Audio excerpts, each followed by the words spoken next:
Good morning.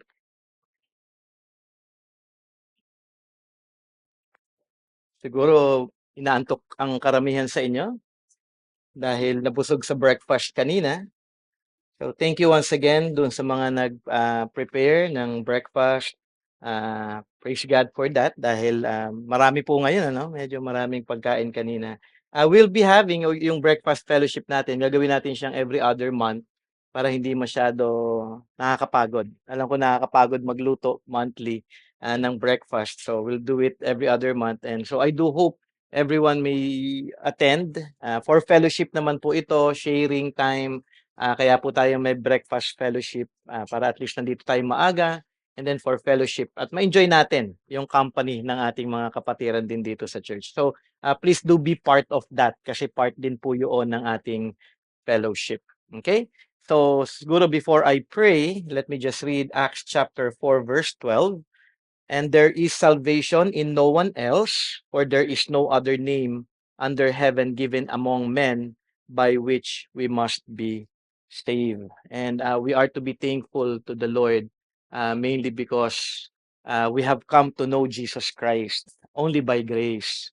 Kaya po tayo naririto ngayong umagang ito, hindi dahil ginusto lamang natin, pero syempre para sa mga mananampalataya, ito ay panawagan ng ating Panginoon, bahagi na kanyang ibinigay sa ating mga puso na tayo ay magtipon upang atin siyang purihin at sambahin sa umagang ito. At ito ang lahat ay nakatuon lamang dahil sa ginawa ng ating Panginoong Hesus sa ating lahat. Let us pray. Lord, once again, kami po ay nagpapasalamat sa biyaya na amin pong natanggap kay Kristo Jesus. Kaya lamang po kami, O Diyos, na nakakatayo sa inyong harapan. Hindi dahil sa aming mga sariling katwiran, dahil wala po kami nito. Kami po ay nakakatayo lamang sa inyong harapan dahil po lamang kay Kristo Jesus. At maraming salamat sa biyaya na inyo pong ipinagkaloob sa amin, Panginoon Ama. At patuloy po na amin pong itinataas ang oras na ito, ang umagang ito sa inyo, na kayo lamang po, Panginoon Ama, ang siyang tunay na maluwalhati.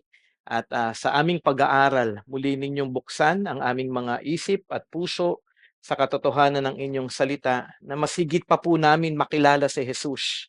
At nawatunay po na itong katotohanan na inyo pong ihahayag ay maghatid, Panginoon Ama, ng kagalakan sa aming mga puso na magiresulta, Panginoon Ama, ng pagpupuri sa iyong pangalan. So, salamat, Panginoon Ama, sa bawat isa na naririto. Salamat, Panginoon Ama, sa pribilehiyo na inyo pong ipinagkaloob din sa amin na makilala po kayo ng lubusan pa. Ito pong aming dalangin sa pangalan ni Jesus.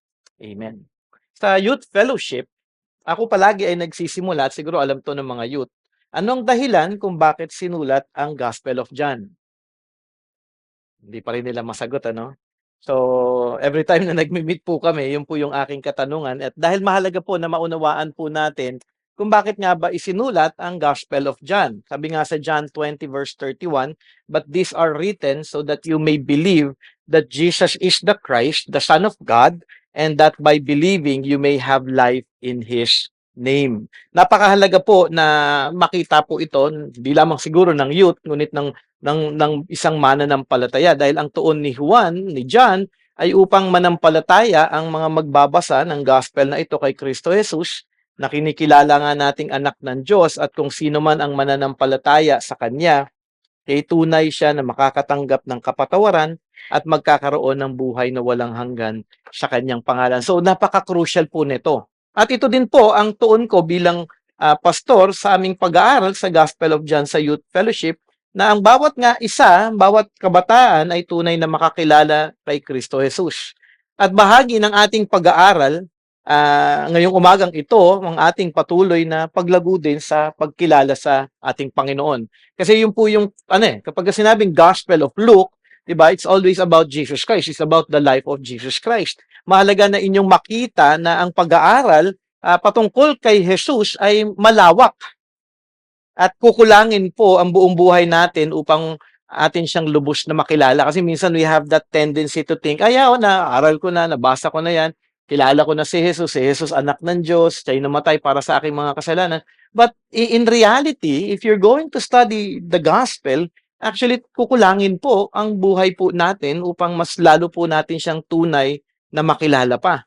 Kasi meron po mga tao na ang kanilang pananaw ay, okey na ako, alam ko na yung mga bagay na yan, okey na ako, ano pa bang kailangan ko pang malaman patungkol kay Jesus? Actually marami pa, marami pa tayong kailangan pang matutunan, patungkol sa ating Panginoon dahil ang ating Panginoong Jesus ay tunay na dakila. Okay? Kung ating aaralin ang Bible, inyong mapapansin ang mga testimony, ng marami, hmm, actually bawat testimony na lang pag-aaral na po 'yun, eh. Marami po ang nagpapatotoo na si Jesus nga ay Diyos at ang ipinangakong Mesaya na darating upang magliligtas sa sanlibutan. Siguro mababasa din natin ito sa Luke chapter 24 verse 44. Sabi doon, "Then he said to them, 'These are my words that I spoke to you while I was still with you, that everything written about me in the law of Moses and the prophets and the Psalms must be fulfilled." So mismo sa ating Panginoong Jesus, if you're going to study the Old Testament, ang tinuturo ay sino? Ang ating Panginoong Jesus pa rin. In John chapter 5 verse 39, sabi nga dito, "You search the scriptures because you think that in them you have eternal life, and it is they that bear witness about me." So yung buong Bible, ang tuon po nito ay ang ihatid at ipakilala sa atin ang ipinangakong Mesaya, ang ating Panginoong Jesus. So Jesus mismo dito makikita natin ay nagpapatotoo o naghahayag patungkol sa kanyang sarili na siya ang ipinangakong Mesaya na darating. At sa paghayag nito, mahalaga na kayo ay tumugon din ng may pananampalataya sa ating Panginoong Jesus. So ibig sabihin, every time that we read the Bible, every time na inaaral natin, we study the Word of God, it's always about, tinuturo tayo na makilala natin ang ating Panginoon at manampalataya sa Kanya. Maging sa mga taong nakasama ni Jesus, sila ay nagpapatotoo na siya nga ang Mesaya. Maging kunyari, example na pwede kong ibigay na example, yung Samaritan woman, kahit na hindi ka panipaniwala ang kanyang pamumuhay, ating mababasa na mismo siya ay naghayag ng testimony patungkol kay Jesus. Makikita natin ito sa John 4:29. "Come see a man," sabi nung Samaritan woman, "who told me all that I ever did. Can this be the Christ?" So alam mo yun, yung "Can this be the Christ?" Ang approach po ng Samaritan woman dito dahil alam niya na hindi siya paniniwalaan ng mga tao at that time, kaya she formed it into a question. Pero ano po yung mga naging tugon ng tao sa kanya? In John 4:39, sabi nga doon, because of what that Samaritan woman testified sa kanila, many Samaritans from that town believed in him. Many believed in Christ because of the woman's testimony. Okay, he told me all that I ever did. So, even with that short time with Jesus Christ, meron pong naging testimony patungkol kay Kristo Jesus. Maging si John the Baptist, ating inaaral na po ito for the past Sundays, ang isa sa kanyang panawagan, alam po natin, yung kanyang ministry is to testify about the coming Messiah. Sabi nga sa John chapter 1 verse 7, "He came as a witness to bear witness about the light, that all might believe through Him." So malinaw ang kanyang hinayag kung sino ang ating Panginoong Jesus, to bear witness about Him. Sabi nga sa John 1:29, "The next day he saw Jesus coming toward him and said, 'Behold, the Lamb of God who takes away the sins of the world.'" So ito po yung testimony, paghayag patungkol kay Jesus. Naghahayag si John the Baptist na ito ang Mesaya na siyang mag-aalis ng ating mga kasalanan.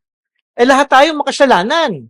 At kailangan natin makilala ang ating Panginoong Jesus, kung sino siya at kung ano yung kanyang ginawa para sa ating lahat. Ating tatandaan ang katotohanan na ito, na tayo'y makasalanan, kaya naman lahat din tayo ay nangangailangan din ng tagapagligtas. So kung hindi mo pa nakikita na ikaw ay nangangailangan ng tagapagligtas, dito hinahayag sa Bible, sa aking mga nabasa kanina, na si Jesus ang tanging pag-asa mo. Kaya kailangan mong makita yung pagiging makasalanan mo upang makita mo din yung kahalagahan kung sino ang ating Panginoong Jesus. Mahalaga na makita natin kung ano ang hinahayag ng salita ng Diyos. Ano ang testimony na paulit-ulit na itinuturo, hinahayag at ipinapaalala sa ating lahat. Na ito si Jesus, siya'y anak ng Diyos, na siyang tanging pag-asa ng sanlibutan para sa kaligtasan. Ang katanungan ay ikaw nga ba ay tunay ng nanampalataya kay Jesus? Tunay na pananampalataya na may bunga, hindi isang profesyon lamang, kundi sabi nga may fruit of repentance. May pagbabagong hatid sa iyong buhay. Okay? May patotoo na tunay na ikaw ay nakikiisa na sa ating Panginoon, nakikiisa sa kapwa. Okay? May love for the brethren in the church na ikaw ay bahagi na ng katawan ng ating Panginoong Jesus. Isang pananampalataya na lumalago ng tunay, alam mo yun, faith that is growing. Hindi lang yung parang, yung ito yung una ko narinig before, hanggang ngayon yung pa rin ang alam mo, wala kang paglago sa iyong pagkilala, kaya wala rin accountability sa iyong life na may kasama din na paglilingkod sa church, na dapat may paglago sa pamumuhay ayon sa salita ng Diyos. So, true faith kay Christ. Hindi lang, kilala ko si Jesus.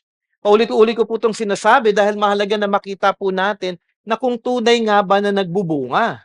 Kumbaga, mas tumitindi ba ang iyong pag-ibig sa inyong kapatiran? Kung inyong titignan yung mga nakapalibot sa inyo, mas lalo nyo ba siyang mas mahal ngayon kaysa nung last Sunday? O wala? 'Di ba? Kasi kailangan po na nakikita yun, yung ating pag-ibig sa ating kapwa. Siguro yung kung makikita natin hindi ko alam kung may nagre-request kung ano yung kakainin ng breakfast hindi naman po ako nagte-text, sister ganito pakidala nito. Wala pong gano'n. Nag-announce lang ako kung sinong gusto magdala ng food, dala lang kayo. Praise God nga may nagdadala pa rin eh. Ah, na hindi nag-asawa na magluto, hindi nag-asawa na maghanda, mag-prepare kasi it will really take time. Okay? But that is a sign of love. 'Di ba? Mahalaga makita po natin 'yon. Oo nga, mahal ako ng kapatiran ko dahil nakakain ako kanina ng spam, hindi maling. 'Di ba? Alam mo 'yon? Spam. Ah, kaya para ako nahihilo ngayon eh. Parang mataas yata sa sugar. At sabi nga mababa daw yung sodium noon. Less sodium daw. So, siguro dahil ilang araw na akong nahihilo. Okay. Pero yun nga, Christian dapat may pag-ibig sa kapwa. Alam niyo, yung may Christian, may fellowship. May mga kapatiran tayo kahapon na hindi nagyaya. 'Di ba? Sila lang kumain ng eat all you can, no? Parang cell kasi yun, cell. So, okay lang yung cell. Cell fellowship yun. Kami mga kalalakihan, magkaplano din kami. Magja-Jollibee tayo. So, importante kasi may fellowship. Ayoko naman na parang, gusto ko, we enjoy. If you will see, actually, I see that kasi in the life of every believer in Higher Rock. We have that even nung ako active pa before. Dahil every Sunday before, nung bago pa lang ninyo akong pastor noon, so, palagi yan may dinner. Always I have dinner with the people of Higher Rock before. Pero ngayon, kasi busy na ako dito, I want to spend time with you. Siyempre nagbabago naman 'yon and makikita niyo 'yun, 'di ba? I spend time with you kung makakaya ko and minsan nga nagyayaya ako to eat out or to have fellowship at church. Maganda na merong pag-ibig sa kapwa. Alam mo 'yon, yung buhay mo hindi ako yung parang buhay ko lang si Del tsaka si James. Buong Monday to Friday sila na yung kasama ko eh. Hindi naman sa nag-asawa sa kanila, pero siyempre maganda yung alam mo 'yun, meron kang fellowship with others. So ang Christianity is not just about self, about ourselves, not only about our family, but a life for the church. Alam ko gusto ko ma-enjoy po natin ang ating fellowship dito sa ating church. So hindi ito isang tamang kilala ko lang si Jesus. Pero kilala ko si Jesus at gusto kong ipakita yung karakter ni Jesus sa aking kapwa. At nakikita dapat din yung karakter na iyon sa bawat isa dahil yun yung nais ng ating Panginoon sa atin lahat. Sa umagang ito, kung ating pong nakita kanina ang testimony ng mga tao, atin dinaaralin ang testimony ng Diyos Ama patungkol sa kanyang anak. Kaya ating basahin ang ating passage. Ito po ay sa Luke chapter 3 verse 21 to 22. Sabi nga, now when all the people were baptized, when Jesus also had been baptized and was praying, the heavens were opened, and the Holy Spirit descended on him in bodily form, like a dove, and a voice came from heaven, "You are my beloved Son, with you I am well pleased. Napakaganda po nito, I was actually planning na tapusin yung buong chapter 3 pero, marami po ako gano'n po yun, every time na mag-aaral ka, babasahin mo, okey ang dami pa palang mga details na maganda na makita po natin dito sa dalawang verse po na ito. So, tignan lamang po natin yung ating outline at tatlong bahagi lamang po ito, Jesus' baptism, the Spirit's anointing, and the Father's testimony. So, makikita po natin dito clearly yung Trinity, okay? Jesus, the Spirit, and the Father. Okay, start po natin with Jesus' baptism. Sabi nga po, basahin ko lamang in Nashby, na when all the people were baptized, Jesus was also baptized. And while he was praying, heaven was opened. Mahalaga na makita natin, una, yung distinction dito sa verse 21 na hinahatid ni Luke sa atin.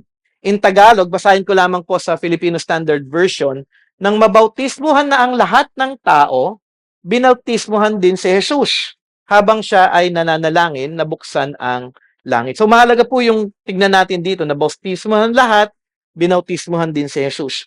Nauna nang nabaptize ang lahat ng tao bago siya binaptize. So mahalaga po yun na makita natin. Sabi nga ni Philip Ryken sa kanyang commentary, and I quote, somehow this baptism fell into a different category.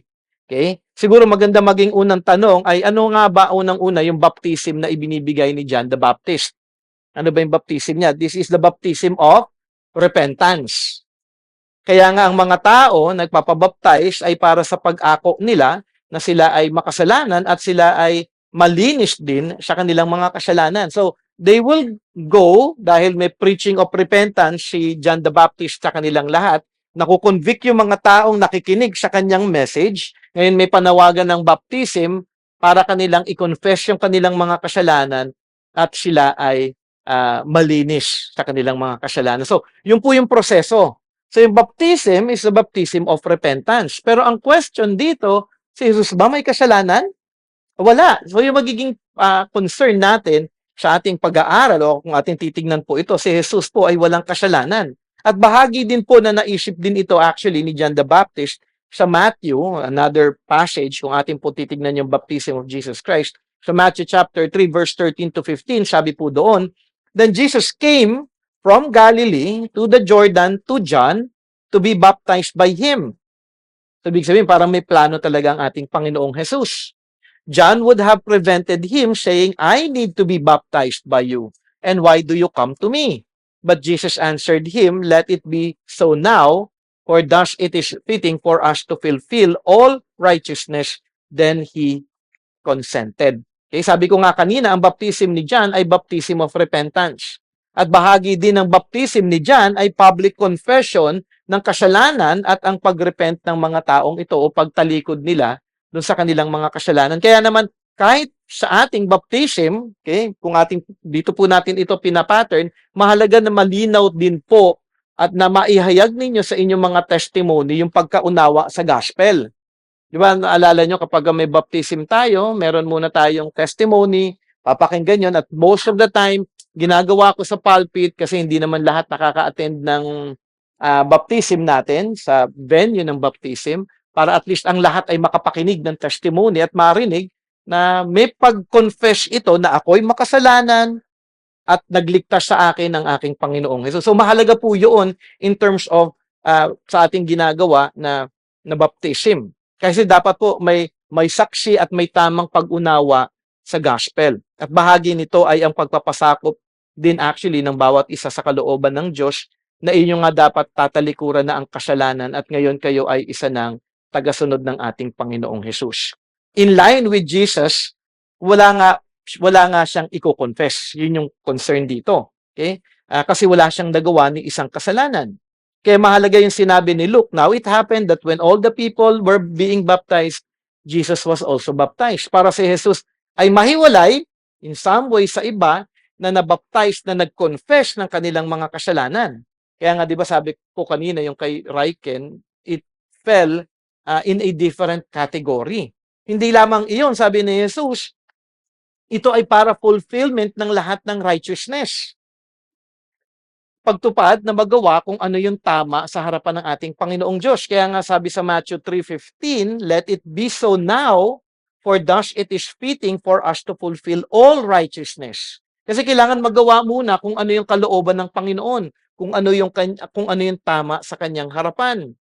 So kung bahagi ang baptism bilang simbolo ng kaligtasan ng isang tao at ito ay righteousness sa harapan ng ating Panginoon, dahil ito ay pagsunod sa kalooban ng Diyos para sa tao, si Jesus ngayon ay nakikiisa din sa righteousness na ito. Wala siyang kasalanan, pero ito'y righteousness sa harapan ng Panginoon. Ito'y plano ng ating Diyos Ama para sa Kanya na Kanyang gawin. Ito'y pagsunod din ng ating Panginoong Jesus sa kalooban ng Ama dahil ito ay nararapat. Kasi ito'y aking pakikiisa. So ang baptism, ito po yung mahalaga na makita po natin sa baptism ni Jesus na kahit di po siya nagkasala, kailangan niyang makibahagi dito. Dahil ang baptism ni Jesus ay ang pag-identify niya sa mga makasalanan na nangangailangan ng kaligtasan at nangangailangan ng kanyang kapatawaran. So pag-identify, wala akong kasalanan pero kailangan akong ma-identify sa kanila. Ito yung pinakatuon actually ng baptism ni Jesus. Ang kanyang pakikiisa sa atin. Wala siyang kasalanan pero makikiisa ako sa inyo. Bakit? Dahil malinaw na sa simula pa lamang ng kanyang ministry, si Jesus ay nakikiisa na sa makasalanan kung saan ito ay pagtupad din sa mga sinabi patungkol kay Jesus sa Isaiah. At malinaw ito na hinayag ni Isaiah sa Isaiah 53. Basahin ko lamang po yung ibang passages dito. Sabi sa Isaiah 53 verse 5, "But he was pierced for our transgressions. He was crushed for our iniquities." Nakikiisa siya. Wala siyang kasalanan. But he was pierced for our transgression. Diba napakaganda ng ginawa ng ating Panginoong Hesus sa atin? Kaya nga ako, kung nawawala na yung inyong pag-ibig kay Kristo Jesus, at alam niyo yun, namumuhay na muli kayo na para sa inyong sarili, paalalahanan ninyo ang sarili ninyo sa Isaiah chapter 53. Dahil napakahalaga po at yung description na ibinigay dito sa atin ng ating Panginoon kung ano yung ginawa ng ating Panginoong Jesus para sa ating lahat. He was crushed for our iniquities. Tayo dapat ang maparusahan sa ating mga kasalanan. Pero si Jesus, siya ang nagbayad ng lahat ng ito. Isaiah 53 verse 6, yung second part, sabi nga, and the Lord God, okay, has laid on him the iniquity of us all. Wala nang lilinaw pa dito. Okay, lahat ng ating mga kasalanan ay sa Kanya ipinataw. Ibinigay sa Kanya ang ating mga kasalanan. Isaiah 53 verse 12, siguro ito yung huli, and was numbered with the transgressors. Ibinilang siya sa atin na mga makasalanan. Walang kasalanan, ibinilang kasama natin. And then sabi nga, yet He Himself bore the sin of many and interceded for the transgressors. At isa siguro sa mahalagang passage na mula naman kay Paul, yun ay kay Isaiah, patungkol din po sa katotohanan ng ating inaaral ngayon. Mababasa po natin sa 2 Corinthians chapter 5 verse 21, sabi nga, for our sake, He made Him to be sin who knew no sin, so that in Him we might become the righteousness of God. Walang kasalanan si Jesus, pero ibinilang niya ang kanyang sarili, nagpasakop siya sa ating Diyos Ama upang siyang magbayad ng ating mga kasalanan. Isipin niyo na lang kung gaano karami ang kasalanan na inyong nagawa. Ako, pag iniisip ko yung aking kasalanan, Lord, oh Lord, napakabuti po ninyo sa akin. Alam mo yun, yung mga iniisip ko, hindi ko pa nagagawa, mga nasa isip ko pa lang. Okay? Mga motibo kong mali, mga desisyon kong makasalanan, okay? Yung mga bagay na aking mga nagagawa, yung aking mga katamaran, okay? Yung mga aking maling direksyon sa buhay na mas inuuna itong mga bagay na ito kaysa ang aking Panginoong Hesus. Ilan sa inyo ang patuloy na, alam mo yon, linggo na hindi pa rin nagbabasa ng Bible. Alam mo yun, nahulog na yung Bible sa harapan, dead ma lang. Alam mo yun, para walang pakialam sa Panginoon. Alam mo yun, hindi nagpipray. Ang dami po nating nakasalanan, pero lahat ng ito ay pinagbayaran ni Jesus. At ito ang pag-ibig ni Jesus para sa ating mga makasalanan. Kaya naman karapat dapat lamang din na ating ialay ang ating buhay sa ating Panginoon na tagapagligtas. Mahalaga na makita po natin ang pakikiisa ni Jesus sa kanyang baptism dahil ito po ay para sa ating lahat. Ating din makikita actually sa tatlong synoptic gospel na nirecord po patungkol po sa baptism ng ating Panginoong Jesus at maging si John din po sa kanyang gospel. Pero makikita po natin, tanging si Luke lamang po ang nagsulat that Jesus was praying. So he was baptized and was praying. Kung ating pong makikita. Okay? Jesus also had been baptized and was praying. In line din sa ating nabasa, actually sa Isaiah 53 verse 12 na bahagi ng pakikiisa ni Jesus sa ating kasalanan, nabanggit din ni Isaiah ang pananalangin na ito, and interceded for the transgressors. So, fulfillment ng prophecy, hindi natin actually alam kung ano yung sinabi ng ating Panginoong Jesus habang siya ay nananalangin. Yung detail po na ito ay walang nabanggit po dito si Luke sa chapter 3 verse 21. Pero pwede nating isipin na ang panalangin na ito ay panalangin para sa mga, alam mo yun, mga siguro nakita niya na nag-confess, na nag-repent, na nagpabaptize. Na Lord, patawarin niyo nga sila, tunay nga sila na maligtas sa kanilang mga kasalanan at nawa hindi lamang sila, kung hindi ang lahat pa na nakakapakinig ng mabuting balita. Hindi ito nabanggit, pero maaari na ito'y bahagi ng panalangin ng ating Panginoong Hesus. Maaari din na ang panalangin ni Jesus ay nakatuon dahil siya'y magsisimula na ng kanyang ministry. Okay? Sa pagliligtas para sa ating lahat. Kasi ito yung start eh. Yung baptism, dito na siya nagpakita. 30 years old na si Jesus Christ. Pumunta na siya kay John the Baptist para mabaptize. Ano yung susunod na tagpo after ng baptism? Testimony, yung kanyang uh, uh, ano yun? Nalito tuloy ako sa inyo.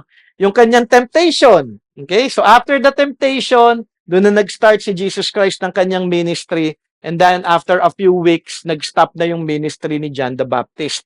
Okay? So dito makikita natin na nananalangin si Jesus dahil alam niya na mahalaga yung kanyang gagawin. At kailangan niya ang fellowship ng ating Panginoong Diyos, kaya siya nananalangin na ito na ang aking pagsisimula.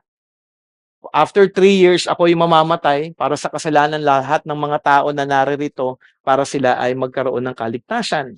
At alam natin na ang buhay ni Jesus, sa kanyang buhay, puno ito ng pagpapanalangin dahil ito po ay pagpapasakop niya sa kalooban ng Ama. Kaya naman si Jesus ay nananalangin sa mga oras na iyon.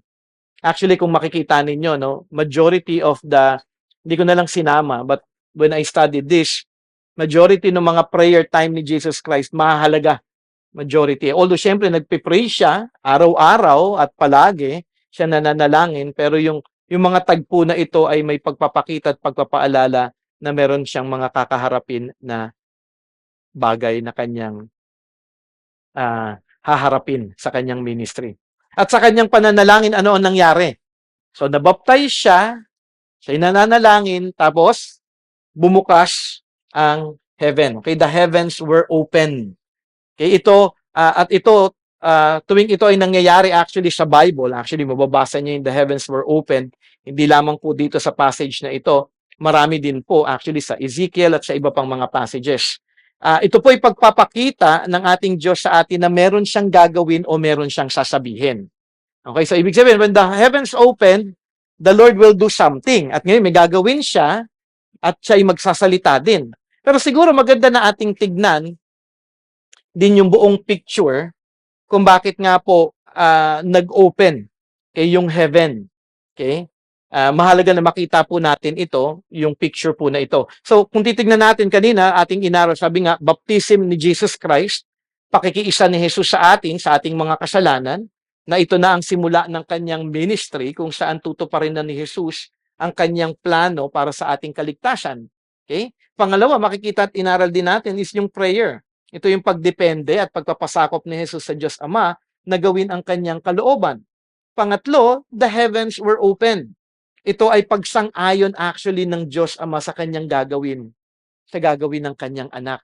So when the heavens opened, dahil nga bababa yung Holy Spirit in a figure of a dove, and then si God magsasalita. So bahagi nito ay ang kanyang pagpapakita, okay, pinapakita ng Diyos sa lahat ng naroroon ang kanyang pagsang-ayon sa pagbubukas ng langit sa gagawin ng ating Panginoong Hesus. So, na-highlight. So, lahat na baptize, pero lahat ng mga na-baptize, hindi naman nag-open yung langit, di ba? Pero nung kay Jesus Christ, nung siya na, kasi may i-declare ang ating Panginoon patungkol sa Kanya, kaya mahalaga yung part na ito para siya ay makilala na siya nga yung ipinangakong Messiah. Okay? Dahil ang kanyang gagawin ay para sa kaligtasan nating mga makasalanan. Sabi nga, when the heavens opened, ito po ay literal na nangyari. Nasaksihan po ito ng marami. Hindi natin alam kung ano yung picture na yun. Ano? Kung paano the heavens were open, hindi natin alam. Siguro baka makulimlim at that time. And then, nawala yung clouds at that time. Nagliwanag sa harapan nilang lahat. Nagliwanag ang ating Panginoon upang siya ay maipakita na ito nga ang Messiah na ipinangako. Dumating na siya para iligtas ang tao sa kasalanan. Pero kung inyong makikita, marami pa rin na naroon ang naging matigas ang puso at hindi na nampalataya kay Jesus. Kahit na na-highlight na, yun nakakalungkot eh. At ganun actually, yung tagpo pa rin natin until now eh. Kahit na ang message ng gospel na ibabahagi dito sa church, marami pa rin hindi na nanampalataya kay Jesus. Marami pa rin ang tumatalikod sa kanya. Maraming maari sa inyo, ang iba sa inyo, ma-attend lang, pero wala talagang tunay na relasyon sa ating Panginoong Hesus.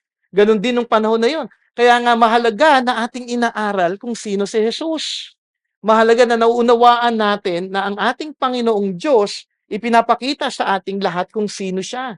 Na ito ang anak ng Diyos, ang ating tagapagligtas. At hindi lamang iyon, makikita natin na sa susunod na tagpo, ay mas higit pa nakamangha-mangha.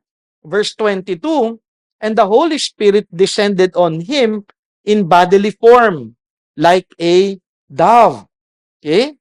So no? Nagbukas na yung heaven, may bumaba ang Holy Spirit. Ito, i-picture po ninyo ito, no? Mahalaga na makita natin dahil mahalaga na ang maging response nyo dito, o nga, ito yung Messiah, ito yung Panginoon ko, ito yung tagapagligtas ko. Kaya po ito binabanggit in scripture, hindi natin ito nasaksihan, para at least ma-picture natin na ito yung tagapagligtas at kailangan mo ng tagapagligtas. Hindi ibig sabihin ito, actually, kung atin pong binasa ito, na sa una, hindi naman din ibig sabihin ito na wala pa sa kanya yung Holy Spirit. Ngayon pa lang pala dumating yung Holy Spirit sa kanya. Okay, ating tatandaan, sa simula pa lamang, nang si Jesus ay i-conceive, sino ba nag-conceive kay Mary? Yung Holy Spirit. So, nandun na siya. Okay? Naroon na siya sa simula pa lamang. Sabi nga ni John MacArthur, and I quote, sabi niya, the Spirit's descent here was merely a symbolic act indicating publicly his empowerment for Jesus' life and ministry. At mahalaga po yung kanyang binanggit dito na word na empowerment. At sa aking pag-aaral, marami po mga bagay na naging clear din sa akin dahil importante po yung nangyaring ito. Okay? Sabi nga ni John MacArthur, patungkol po dun sa word na empowerment, sabi niya, and I quote, a way to understand this empowerment is to consider that the Son emptied Himself. Mababasa natin ito sa Philippians chapter 2 verse 7, di ba? Nabasa niyo yon? And di ba si Jesus Christ, He emptied Himself. Okay? Of the personal prerogative in the use of His divine attributes. So, ibig sabihin, because we know that Jesus is God, He emptied Himself, hindi niya ginamit yung kanyang pagiging Diyos. In His miracle, it was always the work of the Holy Spirit. Kaya nga dito sinabi nga, emptied Himself of the personal prerogative in the use of His divine attributes and allowed Himself to submit to the will of the Father and the power of the Spirit. In effect, the Spirit mediated between our Lord's divine and human natures. So mahalaga po na makita po natin ito kung bakit mahalaga yung pagbaba ng banal na Espiritu. Kasi may relation po ito para sa atin din. So ang kahalagahan nito ay upang ating makita na si Jesus ay buong nagpasakop sa kalooban ng Ama sa tulong ng banal na Espiritu. At malinaw ito na pagtupad sa sinabi ni Isaiah sa Isaiah 61 verse 1 and 2 na binasa din ng ating Panginoon. Jesus, sabi nga doon, verse 1, Isaiah 61, the Spirit of the Lord God is upon me, Because the Lord has anointed me to bring good news to the afflicted. He has sent me to bind up the brokenhearted, to proclaim liberty to captives and freedom to prisoners, to proclaim the favorable year of the Lord and the day of vengeance of our God, to comfort all who mourn. So meron siyang ministry, sabi nga, the Spirit of the Lord is upon me. So ang buong buhay at ministry ng ating Panginoong Hesus, ipinapakita sa atin dito na ang lahat ay pagkilos ng banal na Espiritu sa kanyang buhay. Ito po ay pagpapasakop ni Jesus sa Ama at pagkilos ng banal ng Espiritu sa kanyang buhay. Sa katotohanan ito, magiging malinaw din sa atin. Ngayon, yung binanggit ni Paul sa Philippians 2 verse 6 to 7. Who though he was in the form of God, did not count equality with God a thing to be grasped, but emptied himself by taking the form of a servant, being born in the likeness of men. Di ba ang ganda? Kaya nga the Bible mismo din ang mag-i-interpret sa kanya. Sa Bible din, the Bible interprets the Bible. Sabi nga ni John MacArthur, and I quote, Jesus voluntarily surrendered the independent use of his divine power and submitted himself completely to the will of the Father. And though his human nature was sinlessly perfect, it nevertheless did not have supernatural power. Thus Christ performed his miraculous deeds through the Spirit's power.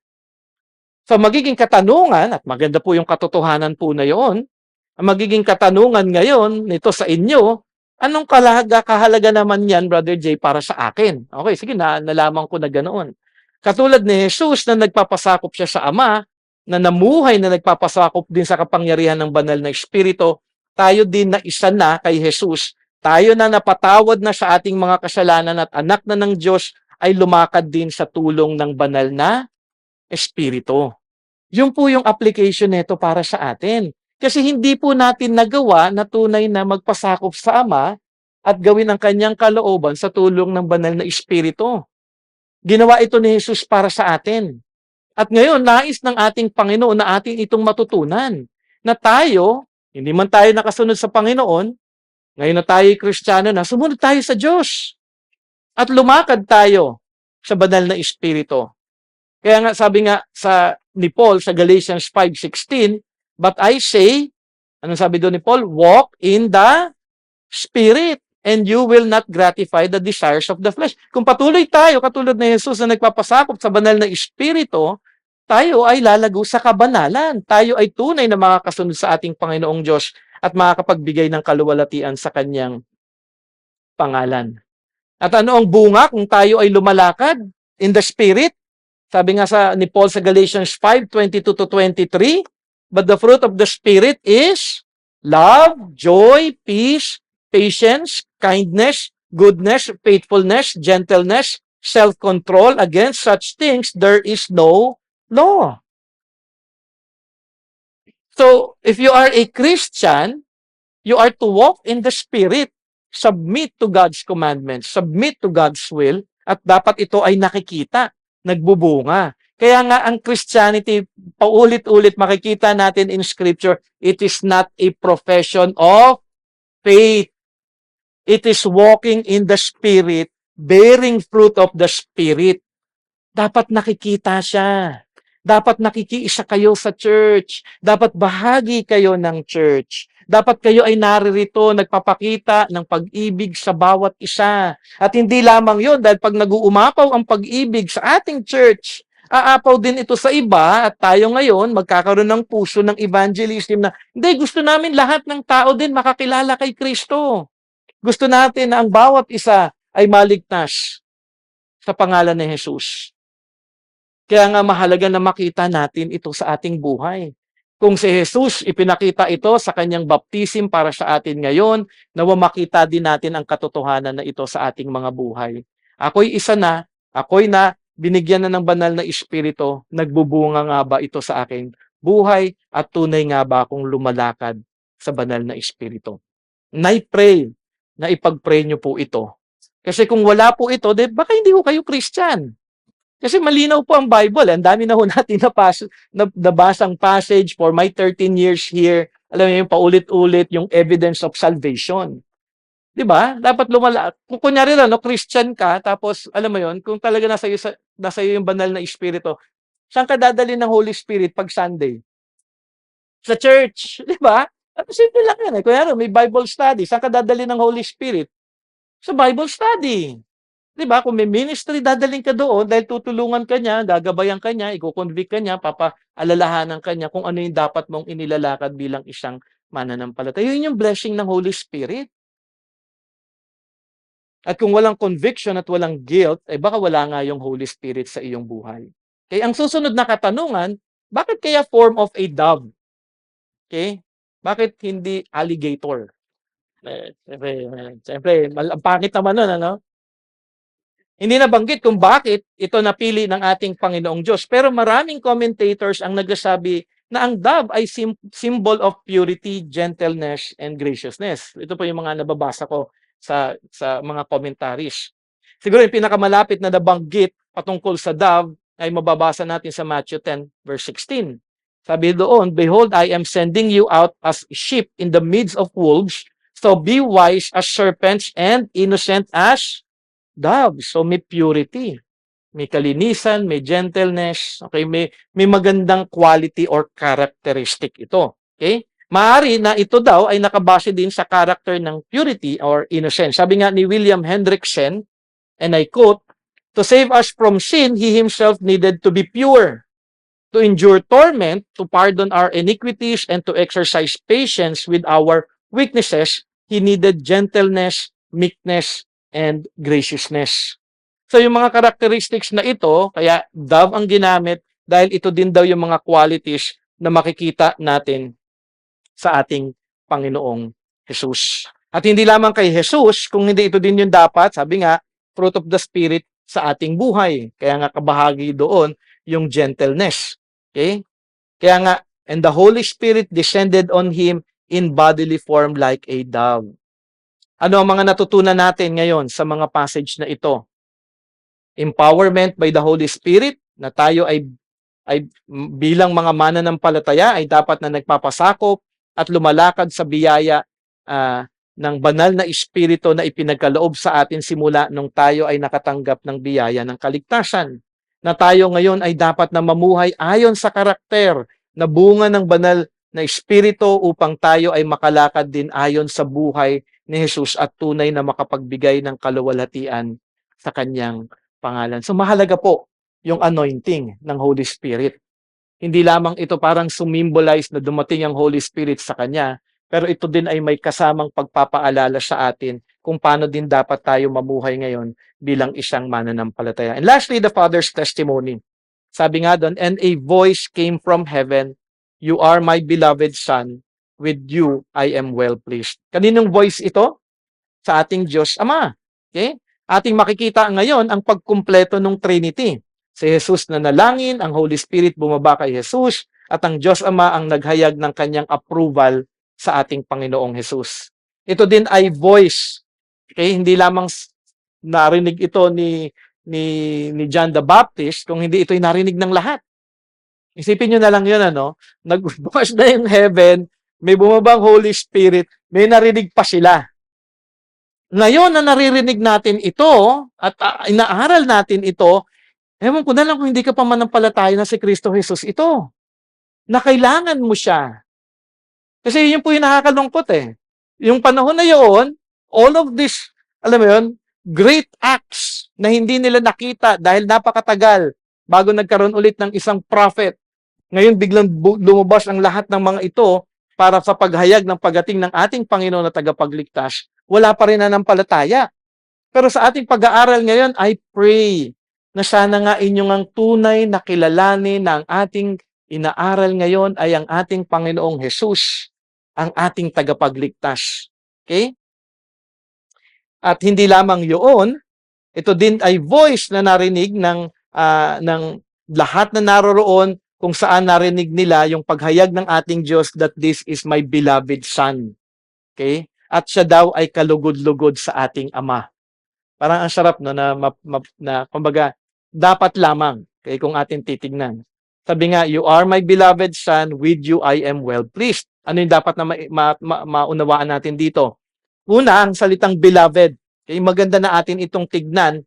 In Greek, sabi nga sa BDAG, isa po itong Greek lexicon, sabi po doon, to one who is in very special relationship with another. Siyempre, dahil anak siya. Pero siguro, isang bagay din, mahalaga na makita natin yung word dito sa definition na ibinigay is only. Only beloved. Okay? Tanging anak ng Diyos na kanyang pinakamamahal. At maganda na ma-picture natin ito sa ating isip kung sino si Jesus para sa ating Panginoong Diyos. He's the only beloved Son, pinakamamahal ng Diyos Ama. Ang makita na si Jesus ay tanging anak at pinakamamahal at makita na siya ay kanyang ibinigay sa atin para ano? Mamatay para sa ating mga kasalanan, maging sakripisyo, ay napakahalaga na ating maunawaan. Kayo yung pinakamahalaga sa inyo, plano nyo bang ibigay ito? Well, meron something na napaka-importante sa inyo. Di ba hindi nyo mabitaw-bitawan ito? Hindi ko alam kung ano yung importante sa inyo. Pero kung ating titignan, yung relationship ni God kay Jesus Christ, this is my beloved Son, my only beloved Son. At anong ginawa niya? Bigay sa atin. Namatay para sa ating mga kasalanan. Ibig sabihin lamang nito, tayo din, na kanyang pinag-alayan ng kanyang anak, ay pinakamamahal ng Diyos. Mahal kayo ng Diyos. Binigay niya yung pinakamamahal niya. Huwag niyo siyang talikuran. Huwag niyo siyang ipagpalit. Dahil mahal na mahal tayo ng Diyos. Nakakalungkot po kasi, na dito sa church natin, alam mo yun, ilang beses na ninyo naririnig ang gospel, tatalikod pa rin. Ilang beses na narinig ang gospel, pipiliin pa rin ang ibang bagay. Bibigyang halaga pa rin kung sino man ayon. Kalungkot po. Ganito kalalim ang pag-ibig ng Diyos sa anak. At ganito din kalalim ang pag-ibig ng Diyos para sa atin. Kaya naman nakakalungkot na ating talikuran ang pag-ibig ng Diyos at ipagpalit ang kanyang pag-ibig sa mundo. Alam niyo, ipagpalit kung kanino man, ipagpalit sa pera, gamit, trabaho, hobby, at sa lahat ng mga bagay kung saan ang tao ay nagbibigay halaga pa higit sa ating Panginoon. Huwag niyo po siyang ipagpalit. Gusto kong makita ninyo kung gaano kalawak, kalalim, ang pag-ibig ng Diyos na kanyang ibinigay sa atin ang kanyang anak. Kung mahal niya ang anak at ibinigay sa atin, ganun lamang din kalalim ang pag-ibig ng Diyos para sa atin. You are loved. Kaya nga din tayo ay beloved eh. At ibuhos natin ang ating buhay sa Kanya dahil tayo ay mahal ng ating Panginoon. Hindi yung parang, yeah, oh, Brother Jay, thank you ha. Napaalalahanan mo ako, labo ko ni God. Pero patuloy pa rin sa kasalanan. Patuloy pa rin na hindi nananalang. Patuloy pa rin na hindi nagbabasa. Patuloy pa rin sa buhay kung anong gusto niyang gawin. Huwag po ganoon. Lumago po tayo sa Panginoon. Lumago po tayo sa pag-ibig natin sa ating mga kapwa. Pangalawa, yung salitang I am well pleased. Siguro kung bubuuin natin muli yung picture na binanggit ko kanina, baptism of Jesus, prayer, heaven opened, Holy Spirit descending on Jesus, submitting to the work of the Holy Spirit, at sa lahat ng ito at pagpapasakop ni Jesus sa kalooban ng Ama, nararapat lamang na ihayag ng Diyos sa lahat, with you I am well pleased. Isipin nyo na lang, si Jesus Diyos, bumaba siya sa lupa, emptied Himself. Diyos siya, kaya niyang gawin ng lahat, pero hindi, magpapasakop ako sa iyo. Gagawin ko kung ano yung kalooban mo. Suffering man ito, suffering, pagdadaanan ko, hindi ako magreklamo. Susundin ko ang kaloob. Alam mo yun, lahat, yung mga reklamo natin sa lahat ng mga sufferings natin every day, hindi na makukumpara sa suffering ni Jesus Christ. Tayo mareklamo tayo eh. Konting sakit lang. Kawawa ako. Jesus Christ suffered everything. Hindi nga dapat siya mag-suffer eh. But He suffered for us. At ano yung maririnig natin sa Panginoon? Tama lang eh. I am well pleased. Why? Because He submitted. Maganda na makita din natin yun in time. When we die, when we face Christ, when we face God, di ba? Nung marinig natin na tayo din, ganon, sa harapan ng ating Panginoon dahil tunay tayo nagpasakop. Hindi mahalaga yung, alam mo, hindi mahalaga kung anong pananaw ng mga tao sa inyo ngayon, hindi mahalaga yun. Ang pinakamahalaga, tayo sumusunod sa ating Panginoong Diyos. Actually, maganda yung isang training video na pinapanood ko ngayon dahil part po ito ng certification for ACBC. Yung isang case po doon, kasi yung video po na pinapanood ko is para matutunan mo kung paano mag-counseling. So may example po yan. So part po yun, so 10 videos po yun, at yung isang case is adultery. So, hanggang na nga nung simula nung counselor dun sa counseling. How are you right now? How are your kids? How is James? James pa nga yung pangalan ng husband eh. Tapos sabi niya, the kids are okay. James is James. So, alam mo yun, parang ganun. So, throughout the counseling din kasi, that's parang 4th counseling session na yata yun with her. Sabi nga, it's not about the husband's attitude or character. Ano man nung sama yung asawa mo, nag-commit man siya ng adultery, professing Christian pa yun, ano? Ang importante, ikaw tama sa harapan ng Panginoon. May suffering, pero ang tuon ng Panginoon, dapat maging tama yung puso natin. At sabi nga nung counseling, ito na yung nakikita ko na ngayon. Nawawala na yung bitterness, nawawala na yung anger, kasi nakikita na niya na ang tamang tuon sa buhay ay hindi man ang asawa, hindi din ang anak. Kung ang anak mo makasalanan, ang asawa mo makasalanan, hindi ka dapat nagkakasala. Ikaw ay dapat na nakatuon lamang kay Kristo Jesus at sumusunod sa Kanya at nagpapasakop. Hindi ka dapat makikisali sa kasalanan ng anak mo, hindi ka din dapat makikisali sa kasalanan ng asawa mo. Dahil hindi dapat ganun yung response mo. Ang response mo ay dapat bilang isang tagusunod ng ating Panginoon na namumuhay, na sumusunod at nagpapasakop lamang sa Kanyang harapan. Anumang hirap, anumang suffering, anumang sitwasyon na parang sinasabi mong mahirap na ito, si Jesus Christ hindi nagkasala. At mahalaga na makita po natin yun. Mahirap po, hindi ko sinasabing, naaral ko na to, gagawin ko na ito. Hindi po. Kasi we are always submitted to our emotions, we are always submitted to our situation, we are submitted to what are the people doing to us, di ba? Pero dapat ipanalangin natin. Dapat ipanalangin natin ito. Kung meron tao na gumawa ng kasalanan, patawarin nyo ito. Mahalin nyo siya. Ganun po dapat tayo. Hindi tayo nagtatanim ng galit, katulad ng case po na yun. Kung hanggang ngayon namumuhay po kayo sa galit, bitterness sa iyong kapwa, namumuhay ka sa kasalanan, hindi ka lumalakad ayon sa banal na espiritu at hindi mo sinusunod yung lakad din na nilakad ng ating Panginoong Hesus. Dahil example po sa atin ito eh. Masasabi ba, kung kunyari daw may bitterness ka, namatay ka na puno ka ng bitterness, kaya daw meron kang hindi magandang relasyon sa isang kapwa, namatay ka ganon. Sa tingin mo, sasabihin sa iyo ni Jesus, ni God, with you I am well pleased? Ang point, why I'm sharing this is gusto ko na makita natin, let's pursue righteousness. Let's pursue holiness. Why? Because the Holy Spirit is in us and we are able by the grace of God to do it. Patuloy lang tayong magpasakop at lumakad sa Kanya.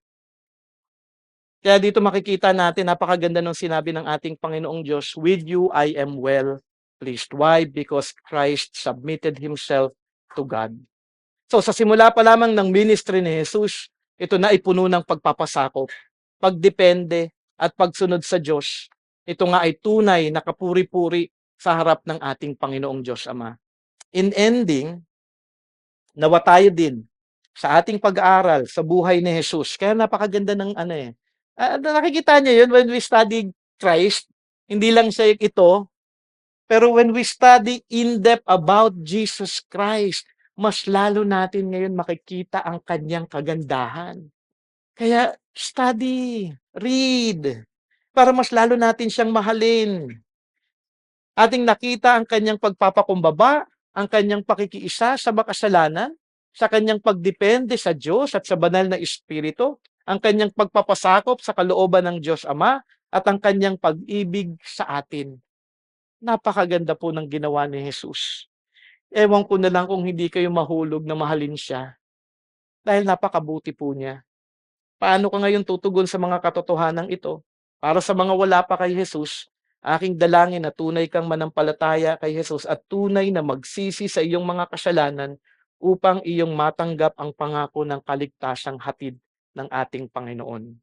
Para sa mga isa na kay Jesus, nawa mas lumalim pa ang inyong pag-ibig sa Kanya, na tunay nga na hindi niyo siya ipagpapalit kanino man,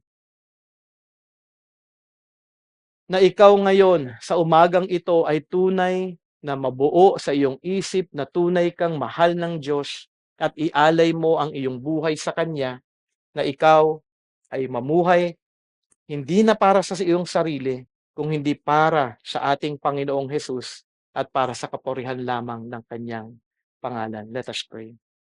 Lord, maraming salamat, Panginoon Ama, sa oras na inyong ibinigay sa amin na mas higit pa naming makilala si Kristo Jesus. Lord, napakabuti po ninyo. Salamat sa inyong pag-ibig. Salamat, Panginoon Ama, sa mga katotohanan ito na binibigyan yung linaw sa amin upang mas lalo po kaming ma-inlove sa Kanya, ma-inlove sa iyo, O Diyos. At tunay nga, Panginoon Ama, patawarin niyo po kami dahil madalas kami po ay mas nagpapadala sa aming mga sarili, sa aming mga emosyon, sa mga kagustuhan namin at hindi sa iyo. But Lord, with this truth, I pray na mabago po ang aming mga isip sa aming pagkilala sa iyo, na makita po namin, Lord, thank you for your love. Thank you for giving us Christ. And thank you, Lord God, because you also have given us the Holy Spirit so that we may be able, O God, to abide in you, to trust in you, to depend on you, and to follow you and to glorify you. Lord, we pray for those who have not yet come to Christ. Lord, sa message po na ito, na makita nila ang pag-ibig ni Kristo para sa kanila at tumugon sila ng may pananampalataya at pagsisisi. Para sa aming mga mananampalataya, nawa mapuno po kami ng inyong biyaya na hindi na mabuhay para sa aming mga sarili, kundi tunay lamang, Panginoon Ama, na ialay namin ang aming buhay sa iyo.